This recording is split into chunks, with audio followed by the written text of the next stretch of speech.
Assalamualaikum warahmatullahi wabarakatuh. Waalaikumsalam warahmatullahi wabarakatuh.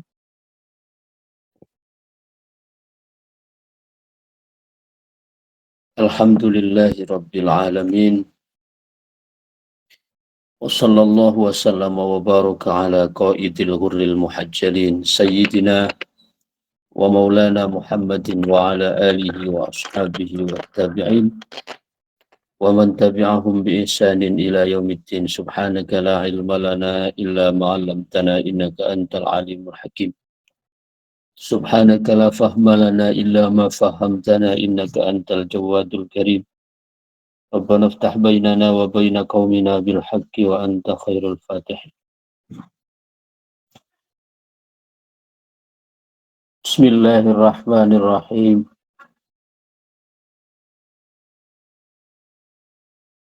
Walil mutahakkikina qala al-muallif rahimahullah wa nafa'ana bihi wa bi'ulumihi wa bi anwarihi fid dharain amin ya rabbal alamin. Walil mutahakkikina radhiyallahu anhum hirsun balighun ala wurudi hadzal waridi wa dawami ala wurudi hadzal waridi wa dawami lima fihi min mufaraqatir rusumi wa mahwi awsafil bashariyah allati hiyal hijabu an musyahadati al-asraril ilahiyah.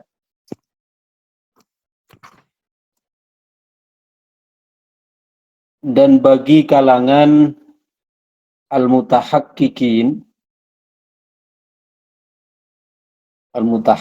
itu orang-orang yang sudah mumpuni, yang sudah rasikh, yang sudah tegak, ya, yang sudah betul-betul kokoh, kakinya itu berdiri di atas zahirnya di atas maqam asy-syariah dan batinnya di atas pondasi hakikat, namanya al-mutahakkikin. Walil mutahakkikina, dan bagi kalangan para al-mutahakkikin radhiyallahu anhu hirsun balighun ala wurudi hadzal waridi wa dawami. Mereka memiliki semangat yang tinggi dalam menjaga warid seperti ini. Warid sesuatu yang datang ke dalam hati. Itu mereka terus jaga. Kenapa? Lima fihi min mufaraqatir rusumi wa mahwi awsafil al-bashariyah allati hiyal hijabu an musyahadatil asrari al-ilahiyah.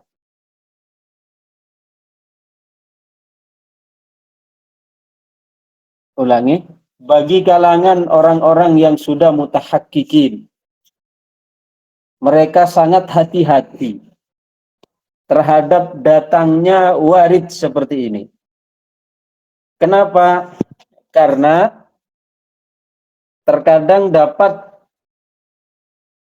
menyeret seorang hamba untuk memisahkan dari aturan-aturan main dalam syariat, sehingga juga dapat menghapus sifat-sifat, ya, yang semestinya dia miliki sebagai manusia, padahal itu adalah menjadi hijab, menjadi penghalang dari menyaksikan rahasia-rahasia ketuhanan. Apa maksud dari pernyataan beliau ini? Warid, sesuatu yang datang ke dalam hati, itu kan macam-macam. Terkadang warid itu datang sebagai perasaan di mana kita merasa lapang. Suatu ketika warid itu datang sebagai sesuatu yang sifatnya sempit. Terkadang warid itu juga datang, ya, lintasan-lintasan itu bahkan menghapus terhadap kurikulum-kurikulum baku yang ada di dalam syariat. Ya. Tiba-tiba misalnya datang nyelonong ke dalam benak seseorang, iya ya, tak pikir-pikir kita sholat itu adalah bukan kebutuhan Allah. Allah itu tidak butuh dengan sholat kita. Ya, kalau demikian, berarti kita tidak butuh dong untuk sholat. Ya, dalam arti tidak butuh takbir, ruku, sujud.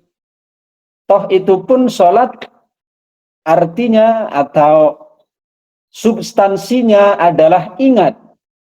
Sehingga cukup dengan ingat saja, itu sudah cukup. Tidak harus menggerakkan jasad, tidak harus takbir, ruku, sujud. Nah, pemaknaan seperti ini, warid yang seperti ini, itu kan berbahaya.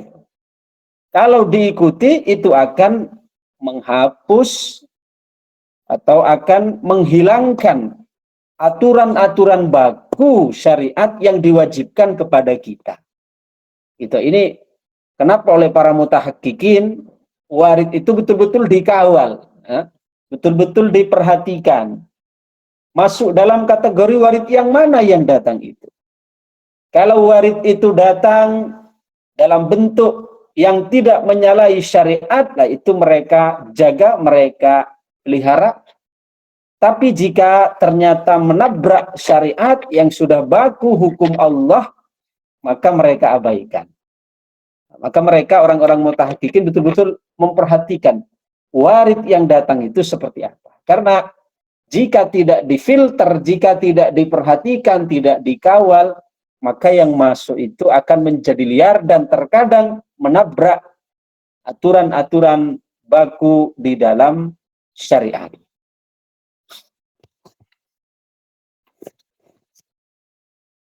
Baik.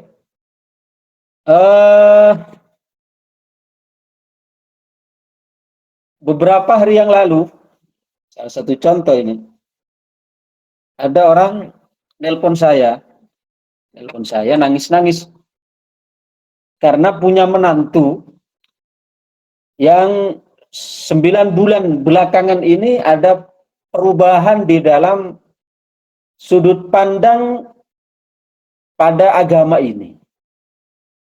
Yang sebelumnya menantunya ini adalah orang yang luar biasa dalam menjaga agama, dalam arti dia sholatnya aktif berjamaah, ya, kemudian melakukan apa yang menjadi tuntutan-tuntutan di dalam syariat.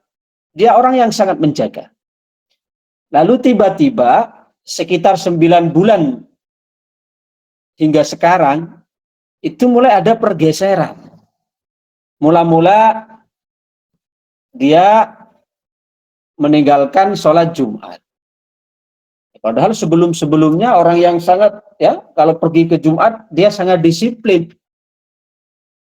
Awalnya meninggalkan sholat Jumat. Jadi setiap hari Jumat tidak ke masjid. Padahal bukan ada uzur. Ya. Kemudian perlahan-lahan meninggalkan sholat 5 waktu. Ya. Akhirnya oleh mertuanya ini, karena tinggal bersama mertuanya, gitu, di rumah istrinya itu, akhirnya ditanyakan, Luna, kamu ini kok sekarang kok jarang sholat Jumat? Kok jarang sholat 5 waktu? Akhirnya dia menjawab apa? Dia menjawab, buat apa Bu saya melakukan sholat Jumat? Buat apa saya melakukan 5 waktu? Sholat 5 waktu. Wong Allah itu tidak butuh dengan sholat kita. Yang Allah butuhkan itu kan ingatnya. Nah, bahkan sampai ke tahap surga dan neraka itu tidak ada. Allah tidak menciptakan surga dan neraka. Lah, hal-hal semacam ini bisa jadi faktor pemicunya adalah karena ada warid yang masuk ke dalam hati ini tidak dikawal. Lintasan-lintasan yang dibiarkan liar tanpa ditashih di depan. Tanpa dikawal ya saat pertama kali datang itu. Sehingga akan semakin menyebar, akan semakin membentuk kerajaan, keyakinan, doktrin yang jika tidak dipangkas ya, itu akan menghancurkan, merobohkan rumah dari syariat ini. Ya, salah satu itu contohnya tadi. Akhirnya mertuanya ini nangis-nangis ke saya dan minta supaya saya menghadapi atau meluruskan. Tapi saya tanya, apa menantu panjenengan kalau saya datang, ya, atau silahkan opsinya bisa datang nemui saya ke rumah atau saya ke sana, tidak apa-apa. Tapi pertanyaannya, apakah ya menantu panjenengan sudah siap untuk, saya tidak bilang untuk berdebat, tapi untuk saya ajak sharing, saya ajak dialog. Tapi dia bilangnya jangan pertemukan saya dengan kiai, gitu. Jangan pertemukan saya dengan ulama karena sama saja dengan mempermalukan saya. Jadi belum siap untuk saya ajak dialog hingga saat ini. Saya masih menunggu konfirmasi berikutnya. Nah, artinya bisa jadi dugaan saya hal-hal semacam ini ya banyak faktor memang. Saya tanya, apa di antara latar belakang dari menantu panjenengan ini? Barangkali perkumpulan yang dia bergabung di dalamnya adalah perkumpulan-perkumpulan yang memang mengarah ke sana. Ya. Akhirnya kata beliau, iya anak saya ini, menantu saya ini maksud saya, itu dia bekerja kapal, naik kapal, dalam arti ya kapal jurusan luar negeri itu. Tapi biasanya setiap 3 bulan itu pulang. Ya bisa sangat mungkin di antara faktornya ya berada di lingkungan teman-temannya demikian di kapal, kemudian dia terpengaruh dan apalagi kalau punya kepentingan lalu mendapatkan statement seperti itu, menerimanya hanya separuh-separuh, nah itu bahaya sekali. Orang ada di kapal misalnya, orang ada di kapal, ya memang pekerjaan di kapal itu ya bisa dikatakan berat-berat susah untuk menjaga waktu, dalam arti karena bosnya kan bukan bos muslim. Ya, terkadang pas kita waktu bertugas menjaga kemudi misalnya itu pas waktu sholat dan seterusnya. Apalagi sudah didasari oleh rasa malas, kemudian bertemu dengan orang yang mengeluarkan statement seperti itu. Sholat itu bukan untuk kita, kok Allah tidak butuh dengan sholat kita. Intinya sholat itu zikir. Nah, karena dia punya kepentingan, akhirnya menemukan pernyataan seperti itu, ya ditelan mentah-mentah. Sehingga menjadi keyakinan dan itu berbahaya sekali. Paham? Jadi para al-mutahaqqiqin ketika ada warid yang masuk ke dalam hati, ya mereka akan betul-betul mengawal sejak di pintu gerbang itu. Apakah ini tidak akan menyeret saya kepada lembah kebatilan? Karena kalau sampai menyeret, itu akan menabrak batasan-batasan syariat yang ada di dalam agama ini. Wa'lam anna hadzal hala idza warada la yadumu. Dan ketahuilah bahwasanya kondisi ini ya idza warada, jika datang la yadum, sifatnya tidak selamanya. Artinya hanya datang di momen-momen tertentu ya. Kita saja kan terkadang ada lintasan-lintasan yang bukan itu kan hanya dalam situasi-situasi tertentu. Ketika kita pikiran kosong dan seterusnya. Sama hal warid seperti ini datang ya juga hanya dalam situasi-situasi tertentu, tidak langgeng. Wa inda wa ma zaharat 'alal 'abdi umurun ajibatun, karena jika bersifat permanen datangnya, Kazaharat 'alal 'abdi, akan nampak pada hamba itu umurun ajibatun, akan nampak perkara yang aneh. Waqad yantahi bihi al-amru ilal itmihlal wal inmihak, yang mana jika terus ya sifatnya permanen itu bisa berujung kepada al-itmihlal wal inmihak, ya ketidaksadaran.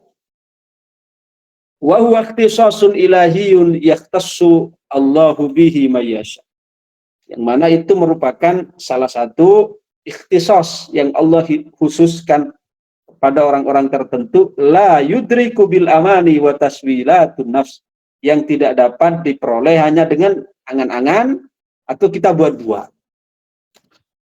Jadi datangnya itu secara tilqaiyan. Tilqaiyan itu apa? Serta-merta. Tidak bisa direncanakan, tidak bisa kita harap-harap.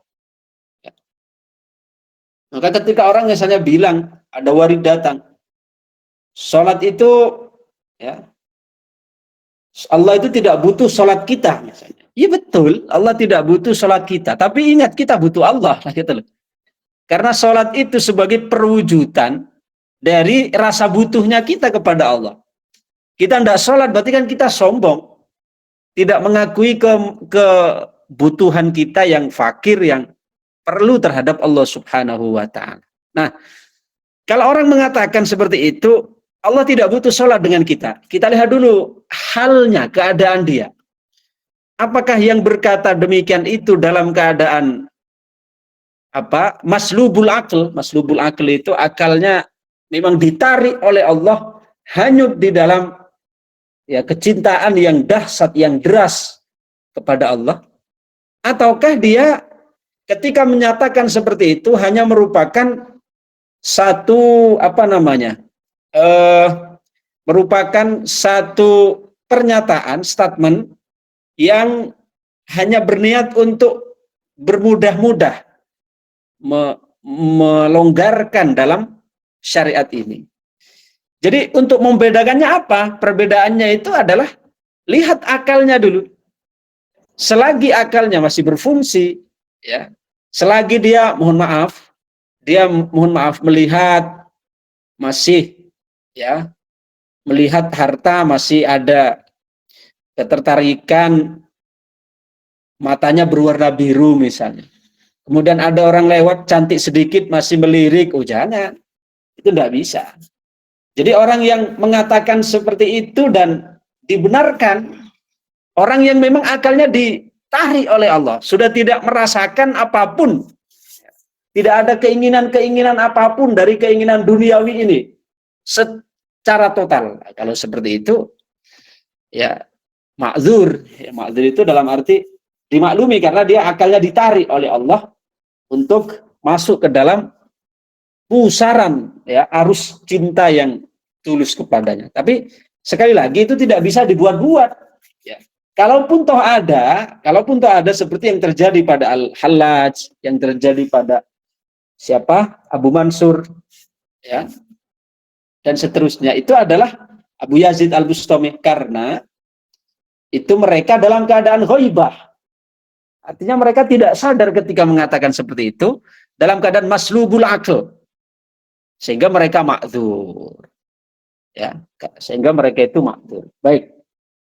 Walil insani sabilun ila ta'arrudi lidzalika bi husnir riyadati wa sidqil mujahadah ala muwafaqatil kitab was sunnah. Dan setiap orang dan seseorang itu ya masing-masing bisa mendapatkan keistimewaan. Keistimewaan artinya mendapatkan kedudukan istimewa di sisi Allah Subhanahu wa ta'ala dengan latihan-latihan mujahadah riyadhah dan menetapi Alkitab dan As-Sunnah. Sama seperti apa? Mendapatkan ilmu yang disebut ilmu wahbi. Ilmu itu kan ada dua, ada ilmu kasbi, ada ilmu wahbi. Ilmu kasbi itu ilmu yang harus kita pelajari. Kita harus menempuh proses belajar mengajar, itu namanya ilmu kasbi. Lalu yang kedua, ilmu wahbi. Ilmu yang memperolehnya itu tanpa melalui proses belajar mengajar. Ya. Tapi untuk mendapatkan Ilmu wahbi yang kedua ini, itu ada jalannya. Bukan ujuk-ujuk tiba-tiba jadi orang yang memiliki ilmu wahbi. Tidak. Kata Rasulullah Sallallahu Alaihi Wasallam, man man amila bima alima warasahullahu ilma ma lam ya'lam. Barang siapa yang mengamalkan ilmu yang telah dia dapatkan, berarti kan sebelumnya dia juga mencari. Maka Allah akan memberikan ilmu yang dia tidak usah belajar. Ilmu wahbi. Wal mutakallifu litahalli bihadzal hal al-muttasafi al-muttasifi bi ausafi arbabihi maghrurun ma'zur. Maka orang yang membuat-buat, orang yang mutakallif, yang membuat-buat untuk berlagak seperti orang yang memiliki hal ini, al-muttasifi bi ausafi arbabihi, atau berlagak bersifat seperti orang yang memiliki, yang ahli di bidang itu, maghrurun ma'zur, itu orang yang terpedaya dan berdosa karena dibikin-bikin. Sedangkan Nabi Shallallahu Alaihi Wasallam tidak menyukai orang yang ahli tasannu, orang yang dibuat-buat, yang membuat-buat. Ya. Dalam satu sabdanya beliau menyampaikan, nahnu qaumun bari'un minat takalluf. Kami adalah kaum yang terbebas dari takalluf. Takalluf itu ya ahli membikin-bikin. Ya tidak alami berarti. Li'annahu yaqa'u bisababi dzalika ilal ikhlal bihuquqillah wa huquqil ibad. Karena dengan berlagak seperti halnya mereka, orang-orang yang sudah Allah kehendaki sampai di makom itu, atau berlagak memiliki sifat seperti sifat mereka, itu akan menjatuhkan seseorang itu meremehkan terhadap hak-hak Allah maupun hak-hak sesama. Wa dzalika li anna sahibal fana la yutasawwaru minhu hubbun wala raja wala khaufun li ahadin minal khalqi. Karena yang demikian itu, orang yang sudah sampai, orang yang memiliki fana ini, mereka tidak tergambarkan ada harapan, ada rasa takut kepada siapapun dari makhluk, ala ma'rufin yasulillahi minhu li'annahu ma yara illallah, karena mereka tidak menyaksikan lain kecuali Allah Subhanahu wa ta'ala. Ila ghairi dzalika min awsafil fani billah. Dan sifat-sifat lain yang menunjukkan orang itu sudah tenggelam di dalam keagungan Allah Subhanahu wa ta'ala. Jadi sifat seperti itu tidak dapat dibikin-bikin. Mengalir begitu saja, alamiah. Wa alam annal fani yarallah wa la yaral khalaq. Yang mana orang yang berada di dalam makom fana ini, mereka hanya menyaksikan keagungan Allah dan tidak menyaksikan makhluk. Jadi orang semacam ini misalnya menerima kebaikan dari orang, tidak ada sama sekali tidak ada sama sekali kemudian tergerak untuk mengucapkan terima kasih dan seterusnya.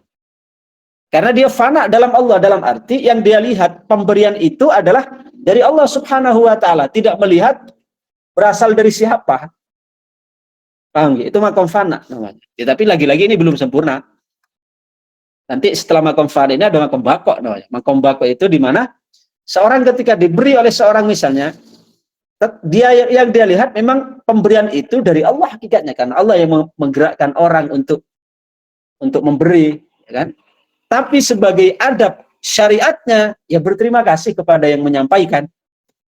Karena kata Nabi, malam yaskurin nas, lam yaskurillah. Barang siapa yang tidak berterima kasih kepada sesama, orang yang menyampaikan nikmat itu kepada kita, maka itu hakikatnya belum dikatakan bersyukur kepada Allah. Itu nanti di makom bako. Kalau di makom fana, enggak. Orang di makom fana, misalnya dikasih, dikasih oleh kita, tidak ada tergerak untuk berterima kasih dan seterusnya, karena yang dia lihat itu adalah dari Allah. Paham gih? Ini adalah keadaan fana yang tidak melihat kecuali Allah Subhanahu wa ta'ala, tidak melihat pemberian kecuali Allah, kecuali dari Allah. Kalau orang bako kan enggak, melihat pemberian itu memang dari Allah, makhluk, orang itu sekedar penyampai, sekedar kurir yang menyampaikan kepada kita. Wasahibul baqa'i wala baqa illa ba'da tahaqquqi bil fana, dan orang yang sudah mencapai makam baqa. Kalau tadi makam fana, sekarang selesai dari makam baqa fana, ya, beralih kepada makam baqa. Wala baqa illa ba'da tahaqquqi bil fana, dan orang itu tidak akan sampai di makam baqa kecuali setelah sebelumnya dia telah melewati makam fana. Yarul asya abillah, dia memang melihat segala sesuatu itu dengan Allah. Fayuwaffi kulladzi haqqin haqqa, ya, maka dia menunaikan setiap hak-hak dari masing-masing. Ya, ketika diberi misalnya, kita dapat nikmat, dapat sarung misalnya, dikasih orang ya hadiah, dibuka isinya BHS yang harga 3 juta menjadi buka. Kalau orang makam fana, ya dia tidak berterima kasih, tidak apa. Kenapa? Karena dia tidak menyaksikan apapun, ya, kecuali yang memberi itu Allah. Paham gitu? Itu makam fana. Sedangkan kalau makam baqa, mereka menyaksikan pemberian itu dari Allah, betul. Jika menerima hadiah, oh itu dari Allah memang betul. Tapi mereka ya mampu untuk menunaikan hak-hak masing-masing. Artinya hak kita kepada Allah memang melihat itu pemberian dari Allah, tapi Allah menyampaikan kepada kita itu berdasarkan perantara. Gitu. Orang yang tergerak untuk memberi, Allah gerakkan hatinya orang untuk mengirim kepada kita, memberikan kita. Kemudian selanjutnya yang menyampaikan kepada kita. Maka etikanya adalah kita syukur kepada Allah yang telah memberi secara hakiki, memang Allah yang memberi, Allah yang menggerakkan. Kita terima kasih kepada yang menyampaikan kepada kita. Ini orang yang sudah baqa. Wa yadha'u kulla syai'in fi mawdi'i, dan dia mampu untuk memposisikan segala sesuatu pada porsinya. Wa yaqumu atammal qiyami bil huquqil haqqiyah wal huquqil khalqiyah, dan dia secara maksimal dapat menunaikan secara sempurna baik yang menjadi hak-hak ketuhanan maupun yang menjadi hak-hak kemakhlukan. Wala yusghiluhu dzalika an rabbih wala yujibuhu an maqamih.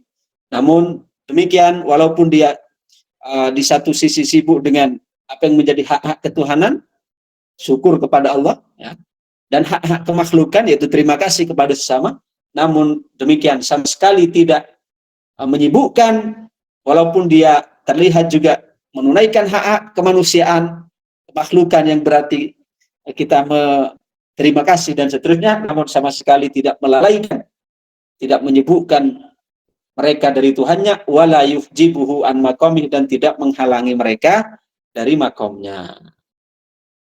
Oke. Baik, saya kira ini dulu pembahasan kita pada sore hari ini. Mudah-mudahan menjadi tambahan ilmu yang bermanfaat, membawa maslahat fid dini wad dunya wal akhirah.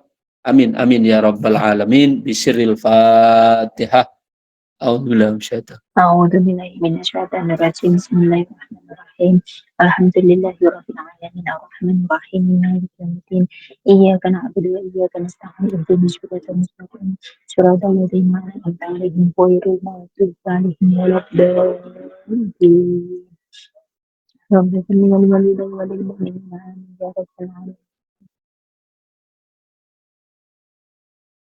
Allahumma salli wa sallim wa barik ala sayyidina Muhammad wa ala alihi wa sahbihi. Alhamdulillahi rabbil alamin.